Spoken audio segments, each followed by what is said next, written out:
Anyway, so let's keep talking about the lineups. Now we're going to move on to the decor when it comes to these two teams. Before Trevor even goes into all the players, I'll just say it off the top. I'm so concerned with Tyler Myers being the number 4 defenseman, even though we have the Norris Trophy winner. I don't know, man. I may just have to give the edge to the Trevor. Walk me off this effing bridge, okay? Honestly, I think you're probably freaking out a bit too much. Like, it's easy to get caught in our Canucks bubble. I think here's the question you got to ask yourself, right?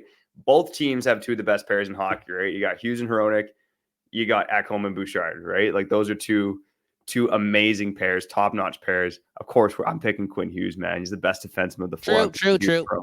So there's the edge there. And then you look at the bottom four, and there's question marks for both teams, right? The Edmonton Oilers, Brett Kulak is now in a top 4 role on paper. Ty Emberson, good young player.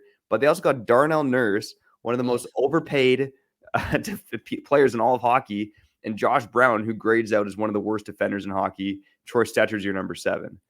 In Vancouver, you got Carson Soucy. Yeah, he's now your number 3. That's scary. Tyler Myers playing too high up the lineup. Derek Forbort, Vinny Desharnais, and Noah Jules is your number 7. Both of these teams have a ton of question marks on defense, right? That's why these teams, to me, are so even, right? I think Edmonton has a slight edge of forward, but not by much. I think Vancouver has a slight edge on defense, but not by much. And then the big factor to me is goaltending, right? Demko Shilovs is way, way, way stronger than Skinner and Picard there, without question. So that's me walking you off the ledge, is that, both teams have some major question marks on defense. And at least with our question marks, we're not paying one of those question marks over $9 million a year. Buddy, $9 million, man. Yo, it's crazy how, again,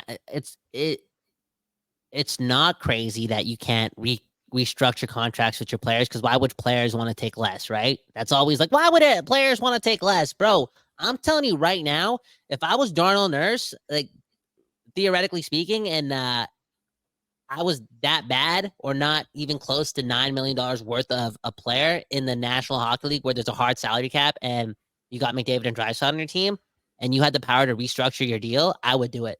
Because you don't need all those millions. You need wins. You need legacy. I would do it. I would. Now, Daryl saying this in the comments, and I think I agree with this too, because I've heard some Oilers podcasts talk about this. And again, the Oilers have rent free in my mind. I'm preparing for war, okay? I'm not petty. I'm not wasting my time. I'm listening to Oilers podcasts. I'm getting ready, okay? One of them was saying that Stetcher and Nurse, when playing together last year, did really well in their short time together. So maybe Stetcher gets more time playing top 6 minutes on their decor than that guy named Brown. Okay. Now, Trevor, we spent a lot of time with Carson Soucy. We spent a lot of time with Tyler Myers too, and all that concern. Let's move on to like 5, 6, and 7. First question: what's the pair? Who are the 5 and 6 more consistently? Okay, we like the number 7 defenseman. He's playing like 20 games. Okay, let's be real. What's that pair look like? And what do you want from that pair? Like, I'm talking about minutes, stylistically. Like, what do you want these guys to do? You talking about the Canucks, right, or the Oilers? I'm talking about the Canucks. Sorry, the Canucks. Yeah. I mean, for me, it's like Derek Forbort's got to be your third pairing left shot defenseman, unless they find somebody else, right? Or unless Mark Freeman beats him out at training camp. And for me, I've said it before, like, I'm a little bit worried about a pairing of Forbort and Desharnais, just because of the puck moving skills, right? And that's why, I think it's maybe almost a month ago now that I theorized that maybe we see Vinny D play with Quinn Hughes, because at least you get a big, solid guy back there who doesn't have to maybe worry about moving the puck as much. Like, just get it to Hughes and forget it. I would probably like to see a Forbort Myers pairing on the third pair, maybe shelter them a bit at even strength. Myers can maybe bump up and play a bit to insulate Vinny D at some points. That's what I like to see from them. And I think for them, it's, win your matchups, play solid physical hockey at even strength, and be great on the penalty kill. Like, that's the recipe there, and don't have to do anything crazier than that. I'm scared. I hate that whole be great on the penalty kill thing. It's so important, but I don't know, man. You have to do more as a defenseman on a Stanley Cup contending team. You know what I'm saying? Like, your number one attribute can be blocking shots on the penalty kill, but your number 2 attribute can't be like so far down the list. That's not like go play for Utah if that's the case. You know what I'm saying? I want to ask you this too, okay? And again, we have to get out of here pretty quick. And Trevor, I don't know if you want to line up some comments so we give the people what they deserve. The people make us, okay? Hit the like button, subscribe to the channel. It really helps us a lot. Like your support means everything to us.